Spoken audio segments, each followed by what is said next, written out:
奶奶每天晚上都要用掉一条蛇，每条被用过的蛇都会口吐白沫而亡，直到奶奶抓到一条头顶鼓包的白蛇。白蛇口吐人言：老姐姐，你是我最后一个劫呢，如果你放过我，我必定让你富甲一方。奶奶也深知一顿饱和顿顿饱的区别，点头答应。可奶奶从那天起却疯狂地迷恋上了打棺材。我家的棺材不仅可以让女人永葆青春，更可以让男人重振雄风。每天上门求棺的人络绎不绝，家里也因此成了村里首富。可在我9岁那年，身上突然出现大片的淤青，打了半辈子棺材的奶奶只是看了一眼，便对外宣布金盆洗手，从此不再打一口棺材。也就从那时候起，我身上的淤青竟神奇地消失了。我也问过奶奶为什么不打棺材，我的病就好了。奶奶却神情严肃告诉我，你的病没有好，因为你本就是死人，你现在的命是我偷来的。奶奶的话把我吓得不轻，一时间不知道该说些什么。奶奶却一本正经地看着我，你现在还不算个活人，想要活下去就必须继承我的衣钵，并且扛过18岁才行。也就是从那天开始，奶奶每天教我各种玄门之术，一直到我17岁那年，奶奶突然消失不见。我找遍了村子各个角落，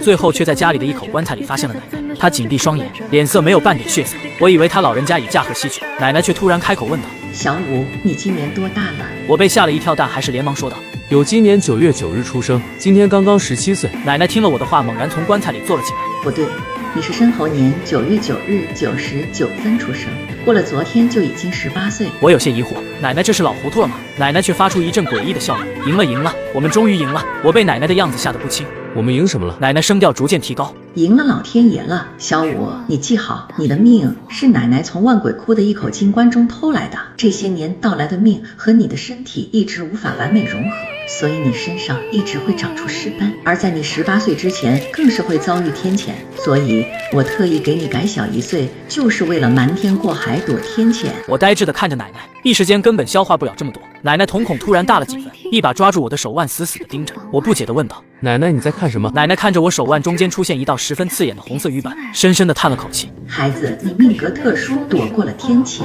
地劫又来了。今晚12点会有阴差来收你的性命。我不解地问道：那我该怎么办？奶奶神色严肃盯着我：你赶紧回村子一趟，挨家挨户跪下磕一个响头。在我们这里，这样就代表着家里有丧事。奶奶继续冷声道：磕完头后，你问他们每人要一块棺材木，在天黑之前带回棺材铺子。奶奶，你要别人家的寿材做什么？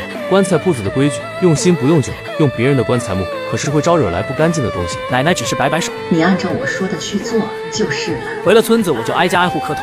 村民们像是知道我是来要寿材一样，不等我开口，都主动从寿棺之中取出了一块木头给我。等回到铺子，天空变得无比阴沉，天上的乌云像是恶魔一样要将铺子吞掉。奶奶看我回来，连忙从棺材里坐了起来。小武，地劫马上要来了，你连夜用带回来的寿材给你自己做一口棺材，没别的要求，只要不漏风不见光就行。我有些疑惑，奶奶，深夜打棺会被恶鬼上门，你是不是搞错了？奶奶没有回答我的话，继续说道：棺材做好以后磕3个头，然后把我的身体放进棺材之中，棺钉只能钉一半，记住了吗？看着严肃的奶奶，我下意识地点了点头。奶奶的脸色变得更加苍白。记住，棺材要在12点之前打完，期间无论听见什么动静都不能开门，更不能让人知道你在打棺材，否则一切前功尽弃。听清楚了吗？我连忙点头回应：孙儿记住了。可晚上阴差要是来找我该怎么办？奶奶突然张开了双手，亢奋无比地喊道：阳极生阴，阴极生阳，百木成棺，寿与天齐。我一脸疑惑，奶奶这是什么意思？不等我反应过来，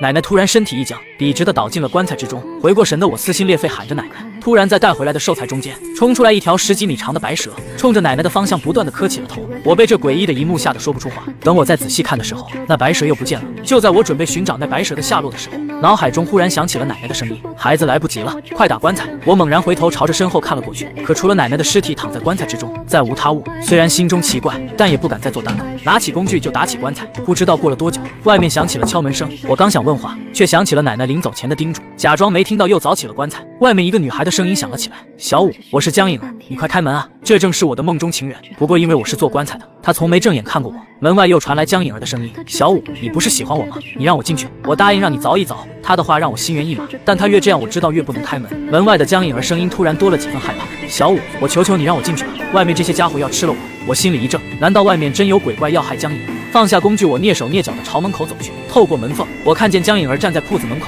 满脸的焦急和惊恐，不时朝身后张望着。而在她身后站着密密麻麻的黑影，我一眼就看出外面的这些绝对不是活人，但他们是冲我来的还是江颖儿？就在这时，门外的江颖儿发现了我：周小武，你看到门口的这些死人了吗？他们都是冲我来的，你快开门让我进去躲一躲。我想起奶奶常常教导我，不能随意介入别人的因果。如果我放江颖儿进来，就是食了这瘾，就得承受外面那些鬼报复我的果。想到这里，我转身朝着屋里走去，继续打起了棺材。终于在12点之前定好了最后一块板，磕了3个头之后，将奶奶放进了棺材里。就在这时，墙上的钟声响起，12点了。外面一道闪电应声而起，我看到窗户纸上倒映出了2道高高瘦瘦的人影，在那人影的脑袋上还戴着2顶圆锥形状的帽子，这是黑白双煞。我感觉一阵微压，双腿控制不住的哆嗦起来。就在这时，一只苍白的手把我拽进了刚刚做好的百木棺之中。让我感到无比奇怪的是，棺材之中空空荡荡，奶奶的尸体竟然不翼而飞了。不等我来得及反应过来，棺材盖子咔嗒一声盖了过来，外面响起了咚咚钉棺材的声音。我的世界顿时一片漆黑，只听到7声棺材钉子砸下的声音。从砸盖子的力道，我知道外面的正是奶奶，但她为什么要亲手把我钉在棺材里？随着最后一根棺材钉砸下，一条大蛇紧紧地包裹住我，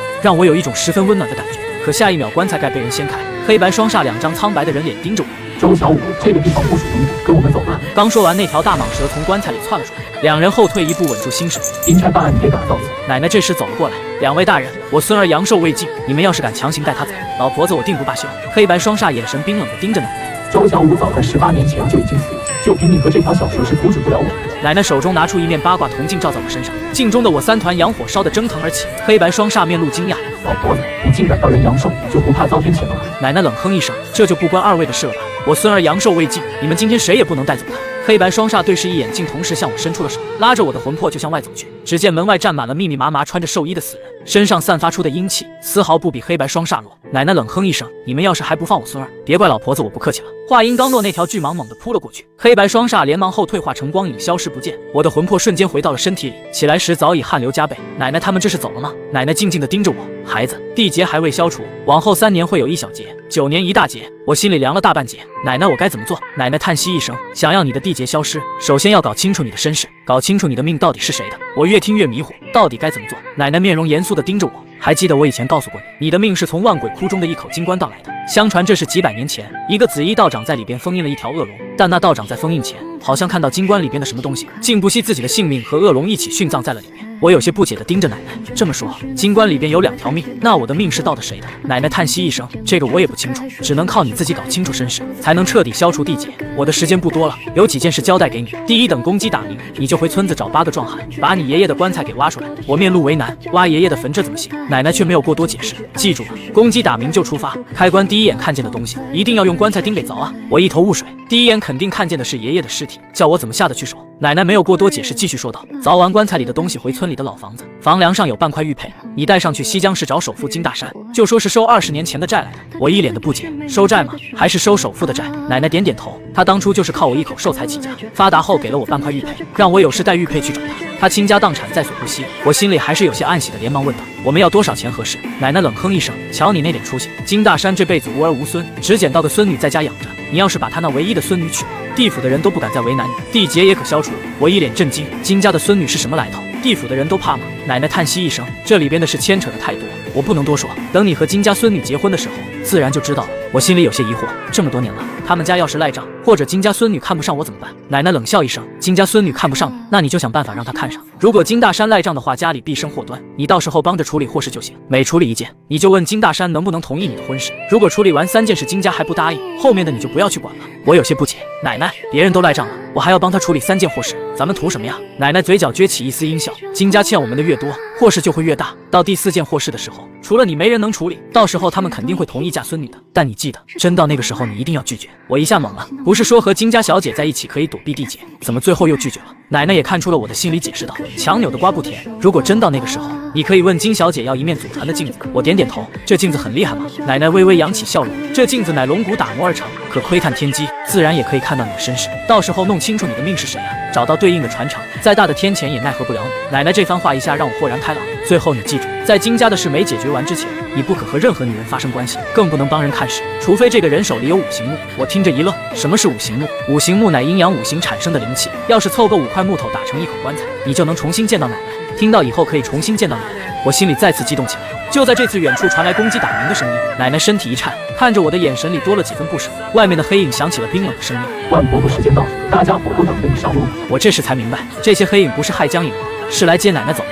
我昨晚要是开门，奶奶那时候就被接走了，也就没人帮我对抗黑白双煞。